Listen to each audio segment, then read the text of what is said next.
Hi, welcome to Quick Bytes, Azure NetApp Files Volume Group for Oracle. My name is Arne Gier, Technical Marketing Engineer for Azure NetApp Files. This episode is about a new Azure NetApp Files volume deployment feature designed to deploy volumes for use with Oracle on Azure VMs. There is a strong drive for migrating Oracle databases from on-premises to the cloud. You need the flexibility of the cloud for scaling deployments up and down as business requirements change, and you expect performance in the cloud to be as good or even better than on-premises. Reliability should be at the highest levels, while you also keep an eye on cost. Moreover, migrating should be smooth, take little effort, and be risk-averse. Why would you select Azure NetApp Files volumes for use with your Oracle database in Azure? Azure NetApp Files delivers bare metal flash performance powered by ONTAP. This first-party service includes data protection options with extremely efficient snapshots and backups built in. And it provides storage-based options to replicate volumes to a different zone or region for business continuance and disaster recovery. And network storage is throttled by VMs at higher throughput levels than managed disk, which can benefit performance and reduce application license cost. Volume size and throughput can be adjusted dynamically to changing needs at any time without interruption to the service. While small Oracle databases may run adequately fine on a single storage volume, more demanding and larger databases will require larger and faster volume implementations than a single volume can support. We've introduced Application Volume Group for Oracle to streamline the deployment of multiple volumes in optimal locations in the Azure infrastructure and according to best practices for use with Oracle databases. Volumes deployed include 1 to 8 volumes deployed over multiple storage endpoints, a volume for redo log and optional log mirror, as well as optional volumes for backup and binaries. All volumes are deployed using affinity and anti-affinity rules over multiple storage endpoints to minimize contention and maximize throughput. It is best to prepare well before deploying into Azure. Start by sizing the virtual machine or virtual machines by checking the Azure VM capabilities against the required CPU, memory, and database throughput requirements. You can use automatic workload reports or AWR reports to obtain information about the current landscape.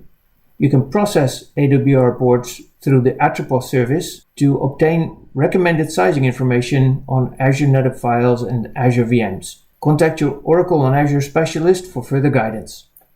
Here's a scenario to illustrate the process of sizing Azure NetApp Files volumes. Consider a database of 140 terabytes in size. We want to allocate 20% extra space to accommodate snapshots, a valuable primary protection feature of Azure NetApp Files. Throughput requirements are 6,000 megabytes per second read and 2,000 megabytes per second write, mixed sequential and random. Let's enter these details into the Atropos sizing service. This shows that this scenario requires 5 data volumes, a log volume, and optionally a volume for backup and for the binaries. Atropos also indicates that the premium service level is the most cost-effective in this scenario, as indicated by the green cell color. Proceed by creating a capacity pool of the recommended size, 150 terabytes, and service level, which will be premium, and be sure to select the manual quality of service option.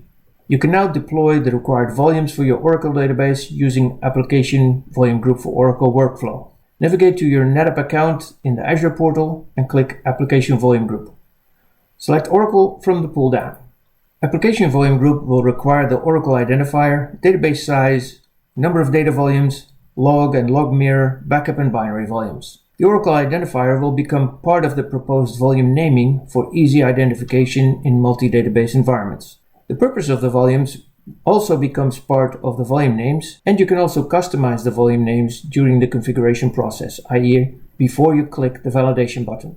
The volumes marked with asterisks are optional volumes, which you can click and remove from the deployment list if you decide you don't need those. Click Next, Validate. Your list of volumes will now be validated against the available capacity pool and regional resources. If the validation passes, click Create Volume Group to deploy the volumes. Application Volume Group deploys the volumes in a single atomic operation using the before mentioned affinity and anti-affinity rules. Here's a list of volumes for your scenario. Note the mount points, identifying that volumes were deployed over multiple storage endpoints over which you have no control when deploying volumes one by one. The diagram indicates how the volumes can now be mounted by the application VM. Note that all data volumes are spread over multiple storage endpoints by the anti-affinity rules, and that the log and binary volumes are on the same storage endpoint because of the affinity rule.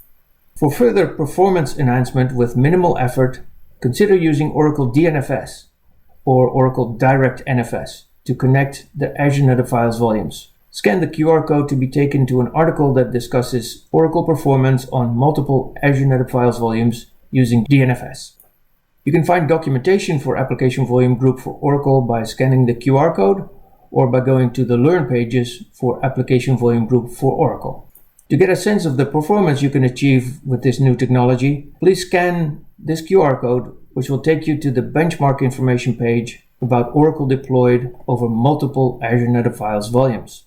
This completes this episode of Quick Bytes. We hope you found this useful. Thank you for tuning in, and we hope to see you on the next Quick Bytes. Have a wonderful day.